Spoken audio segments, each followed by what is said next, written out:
O que acontece durante toda a era da igreja quando as duas primeiras trombetas são tocadas? Dê uma pausa no vídeo agora, faça sua oração pedindo a iluminação do Espírito Santo para entender tudo aquilo que vou dizer aqui e volte para prosseguirmos com o estudo. Se você gosta de assistir aos vídeos do canal, por favor inscreva-se e deixe o seu gostei. Apocalipse 8, versículo 7. O primeiro anjo tocou a trombeta, e houve saraiva e fogo de mistura com sangue, e foram atirados à terra. Foi então queimada a terça parte da terra e das árvores, e também toda erva verde. Preste atenção. A primeira trombeta anuncia o juízo de Deus provocado por fogo e saraiva, isto é, chuva de granizo vindos do céu. Esse fogo aqui pode ser uma forma de se referir a meteoros atingindo a terra e provocando incêndios, destruindo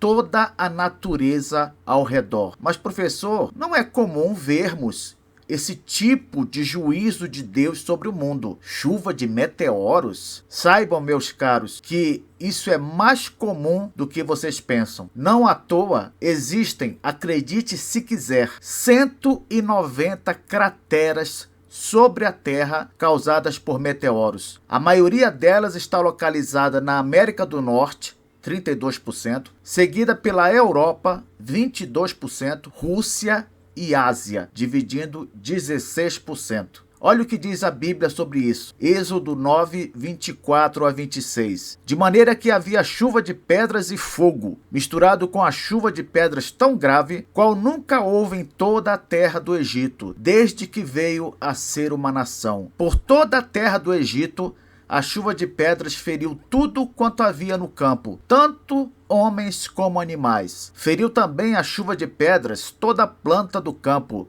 e quebrou todas as árvores do campo. Somente na terra de Gósen, onde estavam os filhos de Israel, não havia chuva de pedras. Não há dúvida, por parte de teólogos sérios, conservadores, de que as pragas do Egito foram eventos reais. Aqui, esta praga aponta, sem dúvida alguma, para uma chuva de meteoros caindo sobre a terra do Egito, exceto sobre a região onde ficavam os filhos de Israel. Ezequiel 38, 22. Contenderei com ele por meio da peste e do sangue, chuva inundante, grandes pedras de saraiva, fogo e enxofre farei cair sobre ele, sobre as suas tropas e sobre os muitos povos que estiverem com ele. Veja que quando a Bíblia cita pedras caindo do céu e cita também fogo junto, o mais óbvio é que pensemos justamente em meteoros. Porque o que são meteoros se não pedras pegando fogo? Uma pesquisa rápida na internet nos dá a seguinte informação. Em 30 de junho de 1908, um meteoro ou cometa explodiu na Sibéria, na região de Tunguska, causando uma devastação sem precedentes. Um clarão foi visto a milhares de quilômetros de distância, até na Ásia Central e no norte da Europa. A explosão derrubou milhões de árvores, destruiu janelas e arremessou pessoas ao chão a até 60 quilômetros de distância. A onda de choque foi comparada a 1000 bombas de Hiroshima. Que coisa, hein? 1000 bombas de Hiroshima. A explosão foi tão intensa que causou tremores sentidos a centenas de quilômetros de distância. Tem mais. O que o impacto de um meteoro pode causar? O impacto em terra destrói áreas do tamanho de um país médio, por exemplo, a França. O impacto, se for no oceano, faz tsunamis gigantescos. Pode provocar extinções maciças. O versículo diz: e houve saraiva e fogo de mistura com sangue. Perceba que o sangue é citado junto para dar a ideia de que as calamidades climáticas provocam a morte de muitos. Por isso a citação do sangue. Veja o que diz em Ezequiel 14, 19. Ou se eu enviar a peste sobre essa terra e derramar o meu furor sobre ela com sangue, para eliminar dela homens e animais. Viu? A menção de sangue junto ao castigo aponta para a morte daqueles que serão atingidos. Por este versículo fica claro que todas as tragédias oriundas de desastres relacionados à natureza podem e devem ser consideradas como castigos de Deus direcionados aos ímpios. Por quê, professor? Porque os ímpios não só atacam os cristãos, mas também desprezam Deus e desprezam o evangelho de Cristo. Mas, professor, eu sempre aprendi que essas coisas não passam de desastres naturais. Não, isso não é possível. Não é possível diante de um Deus que controla todas as coisas. De fato, alguém já disse que em um mundo governado por Deus, não existem desastres naturais. Além disso, diz a Bíblia, a ira de Deus se revela do céu contra toda impiedade e perversão dos homens que detêm a verdade pela injustiça. Romanos 1, versículo 8. Continuando, o versículo ainda diz, foi então queimada a terça parte da terra e das árvores. Note, isso é fundamental aqui. Essas trombetas cumprem um papel de advertência para os não crentes. Elas dão a eles uma oportunidade de arrependimento. Por que você diz isso, professor? Porque nem tudo é destruído, mas somente um terço. Você viu só? Se Deus já quisesse punir diretamente, sem conversa e sem chance, tudo seria destruído. Mas o versículo diz que quando a trombeta toca, apenas a terça parte do alvo é atingida. Esse é o papel da trombeta: avisar, advertir o ímpio. Olha só, Ezequiel 33, versículo 3. E vendo ele que a espada vem sobre a terra, tocar a trombeta e avisar o povo. Conforme eu disse, esse é o papel da trombeta: avisar, advertir. Apocalipse 9:20.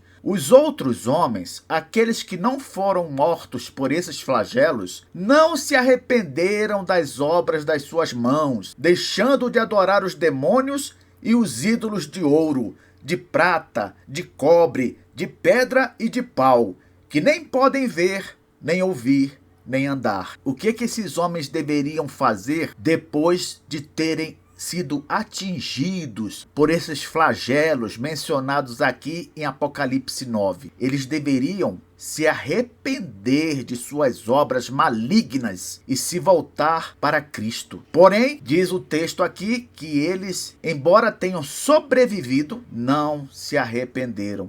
Eles ignoraram, nesse caso, o toque da trombeta. Professor, como os não crentes poderiam saber que essas coisas que acontecem, que nós chamamos de desastres naturais, são na verdade advertências de Deus? Como eles poderiam saber disso? Eles poderiam e deveriam saber disso pela pregação da igreja, mas infelizmente, ela não faz isso. Vamos continuar aqui, versículo 8 e versículo 9. O segundo anjo tocou a trombeta e uma como que grande montanha ardendo em chamas foi atirada ao mar, cuja terça parte se tornou em sangue, e morreu a terça parte da criação que tinha vida, existente no mar, e foi destruída a terça parte das embarcações. Você percebeu que no toque da primeira trombeta, o alvo foi a terra? Pois bem, no toque da segunda trombeta, o alvo é o mar. Quando o anjo toca a segunda trombeta, uma como que grande montanha ardendo em chamas, pegando fogo, é atirada ao mar. E aí, como eu falei, seguindo a linha de que a trombeta é uma advertência, apenas terça parte se tornou em sangue, ou seja, apenas a terça parte morreu. Isso é confirmado pelo versículo 9, que continua: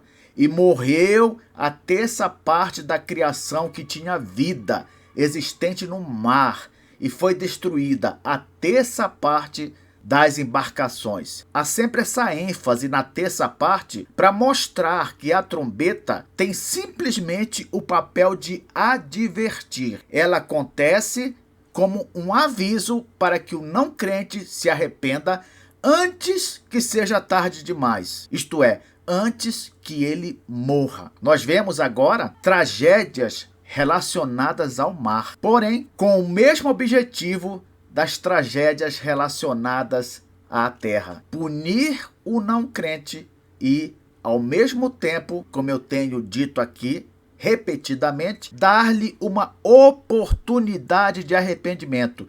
Daí porque, guarde isso, somente a terça parte é atingida. Veja que, dentre essas tragédias, podemos citar, por exemplo, tsunamis e naufrágios. Essa montanha pegando fogo, lançada sobre o mar, pode ser uma figura apontando para o juízo de Deus na forma de tsunamis e naufrágios. Olha essas imagens aqui de um tsunami. Que coisa extraordinária e ao mesmo tempo assustadora. Outra imagem também, mais uma. Agora naufrágios. Olha só esse cruzeiro virado aqui já no fundo do mar, uma outra embarcação. O versículo diz: o segundo anjo tocou a trombeta e uma como que grande montanha ardendo em chamas foi atirada ao mar. Você sabia que uma montanha lançada ao mar é um símbolo, lá no Antigo Testamento, de algo que se deve temer? Você sabia disso? Olha o que diz o Salmo 46, versículo 2. Portanto, não temeremos, ainda que a terra se transtorne e os montes se abalem no seio dos mares. Nós não temeremos, mas o que é de se esperar diante disso? Temor.